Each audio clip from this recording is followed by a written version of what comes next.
Bonjour, bienvenue. Monsieur Van der Mazen, merci beaucoup, merci de m'accueillir. Écoutez, nous on est très contents de vous recevoir aujourd'hui. Il y a un temps, c'est un peu jaune la lumière, comme la moutarde. On est sur le site ici, on n'est pas à Dijon même, on est à Fleuret-sur-Ouche. Oui. Je l'ai bien dit? Parfait, on est à Fleuret-sur-Ouche, mais on n'a pas toujours été là. On n'était pas loin, hein. On était à 4 km d'ici, on était à Velard-sur-Ouche. En quelle année? 1840.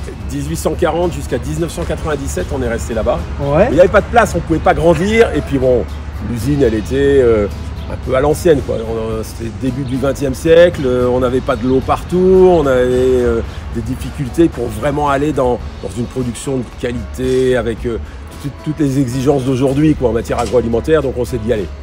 On fait table rase. Mais c'était quoi? C'est déjà une petite usine ou un petit atelier? Alors, ça démarrait, c'était un petit atelier, puis c'est devenu quand même une petite usine parce qu'on fonctionnait, on utilisait le courant de louche qui passe par là pour pouvoir produire de l'énergie. Mais ça, c'était au 19e siècle. D'accord. Après, évidemment, on a été raccordé au réseau. Et puis, on s'est dit aussi qu'on ne pouvait pas grandir. Il n'y avait pas la palace, il n'y avait pas le foncier. Et puis, il aurait fallu tout démolir et tout reconstruire. Et ça, c'est trop compliqué parce que quand on produit et qu'on travaille, il ne faut pas trop s'arrêter non plus. Ouais, mais ça s'appelait déjà Reine de Dijon? Alors, ça ne s'est pas appelé Reine de Dijon tout de suite. Ah. Ça s'appelle Reine de Dijon. En fait, Reine de Dijon, c'était notre marque principale. D'accord. La marque, elle existe depuis très longtemps. Ouais. Sauf que ce n'était pas le nom de l'entreprise. Et en 1994, on a réussi à changer de nom et on s'est appelé Reine de Dijon parce qu'on trouvait que c'était vraiment un nom magnifique dans lequel il y avait tout ce qu'il faut. Ça annonce, hein. Reine de Dijon, ouais, c'est clair. Ça veut dire qu'on se dit on est number one, quoi. Ouais. on est la reine, quoi. Alors bon, on est la reine, alors number one, pas tout de suite, mais bon, on va pas se mentir, on y travaille. Sur Dijon, vous êtes quelques on n'est pas tout seul, on est tout seul. Bon. Et donc forcément, on a essayé de faire en sorte que on puisse pousser la marque en même temps que notre nom. Très donc bien. Ça, c'était sympa. La moutarde de Dijon, c'est vraiment le produit moutarde qu'on retrouve dans le monde entier. Ah ouais, mais... Et c'est la meilleure parce qu'elle est vraiment spécifique, la nôtre. Mais pourquoi dans le monde elle est réputée la moutarde de Dijon et pas la moutarde, j'en sais rien, d'Irlande ou quoi? Alors des moutardes, il y en a dans tous les pays. D'accord. Dans tous les pays. Les Allemands ont leur moutarde, les Belges ont leur moutarde, ils en ont même deux parce qu'il y a la moutarde pour les Wallons, il y a la moutarde pour les Flamands. Les Tchèques, ils ont leur moutarde, les Polonais ont leur moutarde. Mais ici, c'est vraiment à Dijon qu'on sait faire la vraie moutarde de Dijon authentique avec une liste d'ingrédients qui est super courte. Pourquoi on quitte de moutarde alors, parce qu'en fait, ici, on avait la chance d'avoir le sol dans lequel la moutarde pouvait être cultivée. On avait le verjus, donc les jus de raisin vert qui permettaient de développer le contact, enfin le développement enzymatique a besoin de l'acidité du verjus ou du vinaigre pour pouvoir faire une bonne moutarde. Et ça, on l'avait localement. Puis la troisième chose qu'on avait ici, c'est qu'on avait un marché. D'accord. Parce qu'en fait, la Bourgogne était riche, il y avait du gibier. Et le gibier au XVIIe, XVIIIe siècle, avant qu'il y ait les frigos, je peux vous dire qu'il valait mieux bien protéger l'estomac. D'accord. Et la moutarde a des propriétés antibactériennes. C'est génial. Vous mettez de la moutarde sur la viande avariée, vous avez une chance de vous en sortir. Tandis que sinon, c'est plus délicat. Ça s'est concentré ici, parce qu'ici, ils ont réussi à avoir cette idée d'écraser la graine avec le verjus, mais ensuite d'extraire les sons de moutarde. C'est-à-dire qu'on tamise la moutarde. D'accord. Et c'est ça ce qui fait que la moutarde, elle est plus piquante. Elle est très naturelle parce qu'on ne met pas de colorant, il n'y a rien, il n'y a pas d'épaississant, il n'y a pas d'huile, il n'y a pas tous ces trucs-là. C'est vraiment un produit très naturel. Mais le fait d'extraire les sons de moutarde fait qu'on intensifie le piquant de la moutarde. Et en plus, on utilise la graine brune, qui est l'une des moutardes les plus piquantes. On va faire avec ça aujourd'hui ou pas? Non, on a vraiment fait de la moutarde avec. Mais on peut toujours, hein, il faudrait qu'évidemment, là, elle a un peu pris l'humidité, elle a un peu vieilli. Mais changer les courroies, Oh, les courroies, ça va bien. Les courroies, c'est sans doute pas ce qu'il y a de pire. Non, c'est les meules qui sont un peu usées. On y va? Est-ce que vous vous sentez maintenant que je suis dit? Bien sûr, vous êtes prêts. Moi, il me tarde de faire de la moutarde. Oui. Monsieur Van der Mazen, je vois que la Charlotte, ça me va aussi bien qu'à moi.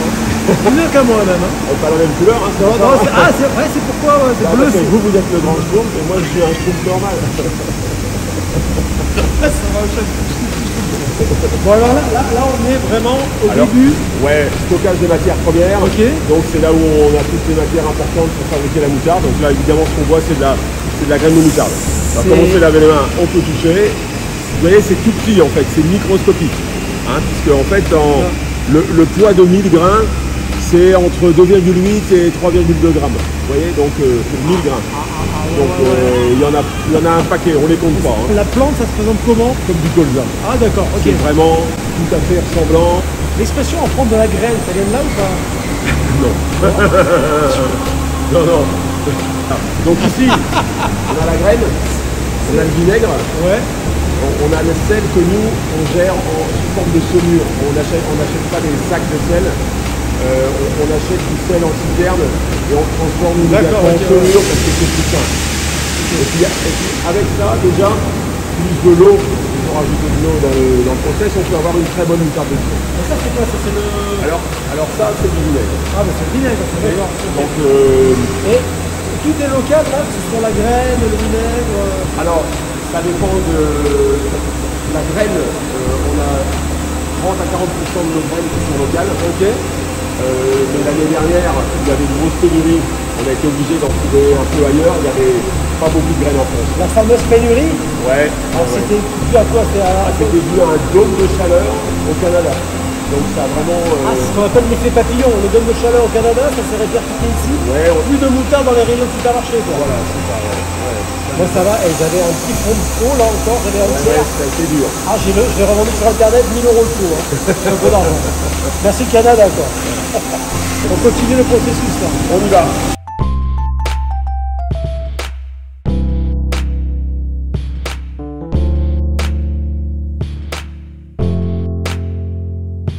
J'ai l'impression d'être dans un livre de Jules Verne. Oh bah non, ça ne pas. Ah si, c'est incroyable, la machine là.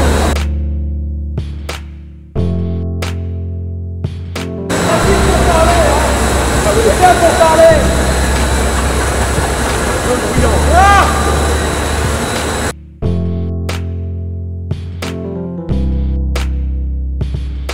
et là, on a fait ça la moutarde là.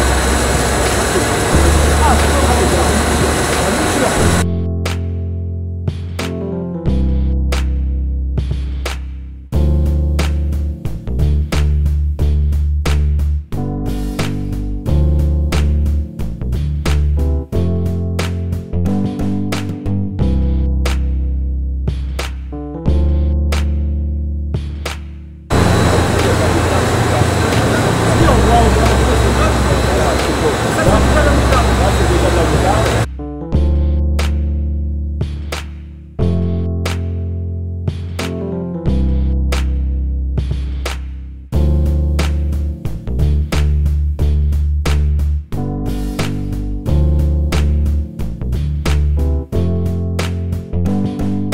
C'est bon, maintenant j'entends tout connu. Jusqu'à présent, j'ai rien entendu. Hein.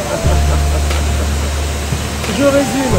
La graine, la saumure, le vinaigre, hop, les graines gonflent, ça passe dans la machine, c'est séparé, le son d'un côté, on garde, après on met la moutarde et ça arrive là quoi. Mais j'ai bon dans le process là? Je suis embauché, Luc. Ah bah, Vous m'embauchez? 15 personnes, alors c'est temps. J'en veux 15 moi. Ouais. Le jour, la nuit, le matin, le soir. C'est les 4 litres.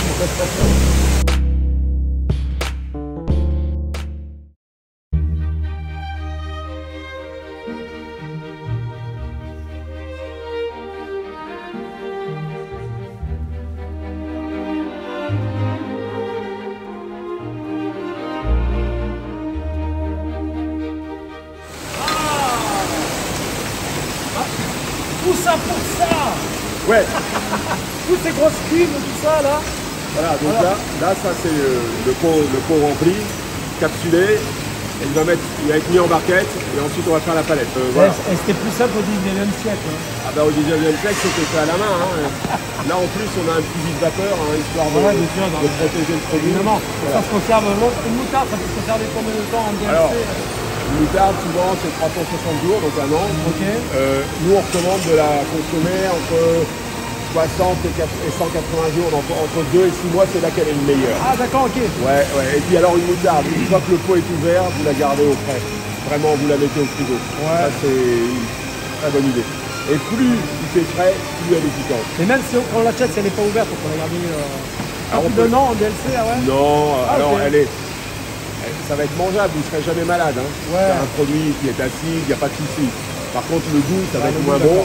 En particulier sur la moutarde de Dijon, où le piquant va diminuer lentement avec le temps. Sur la moutarde à l'ancienne, elle se garde mieux en fait. Parce qu'il y a de l'aromatique, on utilise des épices, il y a un peu plus d'aromatique dans une moutarde à l'ancienne que dans une moutarde de Dijon. Là, on est à la moutarde ancienne là. Ouais, là c'est une moutarde à l'ancienne. C'est quoi la différence la moutarde normale et à l'ancienne? Alors à l'ancienne, en fait, on broie les graines de façon moins forte. Et on va garder des grains entiers en fait. D'accord. Et pourquoi on dit à l'ancienne? Parce qu'autrefois, ils n'avaient pas le système de tamisage. Et ouais, on ne pouvait pas le tamiser aussi bien. Non, c'était pas technique, donc du coup il y avait toujours un peu les grains. C'est devenu un peu marketing ou pas à l'ancienne, ouais? Non, parce que c'est un nom qui existe depuis vraiment une éternité, très longtemps. Mais est-ce que moi, alors là on a vu à échelle vraiment industrielle, est-ce que moi je peux faire ma moutarde? Ah ben oui, alors, elle va peut-être pas être aussi bonne que la nôtre, mais on peut essayer en tout cas. Ah bon? On y va? Vous montrez Luc? Ouais, allez, on va faire la moutarde. Je me suis perdu. Pourquoi vous me regardez bizarrement? Parce que vous n'êtes pas perdu ici. On est dans le Culinary Studio. Ah oui, le Culinary Studio. Yes. Okay.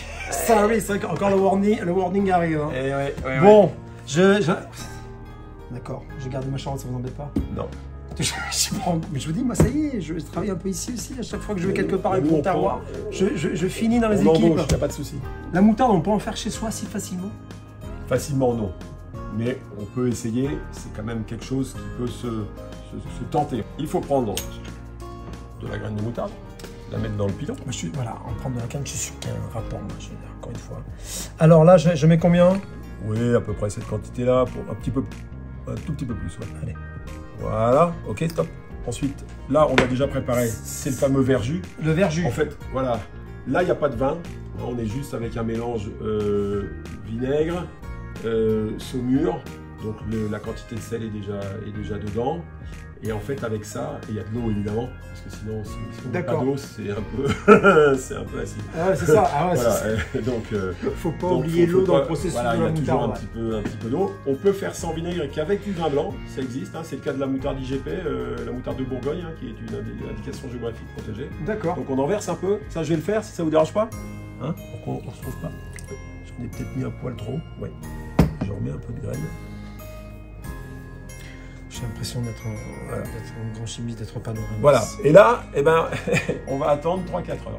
Hein, ça marche? Pas de problème? Mais faut pas que je fasse quelque chose, non? Pas tout de suite. Ah oui! On y va et on revient. C'est quand le grain doit gonfler. 3-4 heures? Ouais. Bon, mais qu'est-ce que je vais faire pendant ce temps-là? Ah ben voilà. Je vais compter les grains. Ouais. 3-4 heures. Ouais. Ok. J'ai pas fini. Alors. Dans une citerne de 25 tonnes. 3. Il y a à peu près 6 milliards de graines. Bon courage. 6. Ah mais je pense que j'en ai pas pour 3-4 heures, j'en ai pour 3-6 mois là, plutôt. Non, faut faire par paquet. Je suis perdu, je dois recommencer. 3 heures sont écoulées, je me suis arrêté à 322 427. Bel effort. Bah ouais. Je suis admiratif d'avoir su compter sur celui-là. D'après les camarades de contrôle, on est à 428, mais bon, c'est pas grave. Ah j'avoue, d'accord, j'ai un peu menti. Bon, alors ça a gonflé. Ça a gonflé. Ah oui. Donc la couleur a changé aussi un peu, parce qu'on voit plus apparaître un petit peu l'amande. On part de ça à ça quand même. Ouais, c'est ça, ouais, carrément. C'est le mélange, ça... Voilà, le vinaigre, il y a de l'acidité qui fait que le produit va évoluer. Puis là, on prend le pilon. Ah. Et puis on y va. Alors là, là, faut y aller et faut... Laisse pas me dire, bon, là, faut y aller pendant un certain temps. Hein. Ah ouais, d'accord, encore 3-4 heures là? Non, ça va pas être aussi long. Mais avant, ils faisaient comme ça. Ça, moi, je peux trouver ça en commerce, des graines de moutarde comme ça? Ça se trouve, c'est pas très facile, on n'a pas partout, mais ça se trouve, ouais. On en trouve plutôt dans les magasins bio, en fait. Bah, il dit tout à l'heure, je pourrais repartir avec un sac d'une tonne. Ah oui, ça, pas de problème. Peut-être ça commence à... Derrière, j'aperçois de... Alors là, faut que ce soit comment? Comme de la moutarde? Là, en fait, le mieux qu'on va pouvoir atteindre, c'est de la moutarde à l'ancienne. Ah, c'est ça. Ouais, parce que sinon, on n'est pas sur la moutarde fine. Sur la moutarde fine, ça va être très compliqué. Ça sera jamais assez fin avec un pilon. Et puis ensuite, pour tamiser, on n'a pas tout à fait les outils. J'ai pas de drap à disposition, donc ça va pas le faire. Et si je goûte comme ça? Normalement, ça commence à avoir un petit goût. Ouais. De moutarde. Ouais. Et ça pique. Ouais, on est sur la graine. C'est bon. Ouais, c'est très bon. Ça pique. C'est très bon, mec. Bon alors, on a terminé, la moutarde n'a plus de secret pour moi. Enfin si, il y a encore des secrets. Alors on n'a pas tout dit. On n'a pas tout dit, puis je vais pas le dire. Donc il y a encore des secrets, mais bon, c'est normal, hein, on peut pas faire tout en 10 minutes. Hein. Moi j'ai une question à chaque fois qui revient dans tous mes sujets, c'est quelle est votre définition du terroir, Monsieur Van der Mezen? Le terroir, c'est ce qui est local avec une attache historique. C'est-à-dire que pour moi, on peut parler de terroir quand il y a quelque chose où on peut se rattacher au passé. Voilà, la définition. Allez, on check. Et ça, c'est une belle définition, ça. Luc, merci beaucoup. Monsieur Van der Mezen, Luc, je sais plus comme... Non, mais c'est bon. Luc, ça va. Bon, Luc, plus ça simple va, pour tout le monde. Merci encore de votre accueil. Et merci d'être venu. En tout cas, ça nous fait plaisir de vous avoir accueillis ici. Il m'ont tardé de venir. Merci encore. Bon, je continue alors, parce que là, elle est loin d'être fine. Hein. Allez-y, j'éteindrai un partant.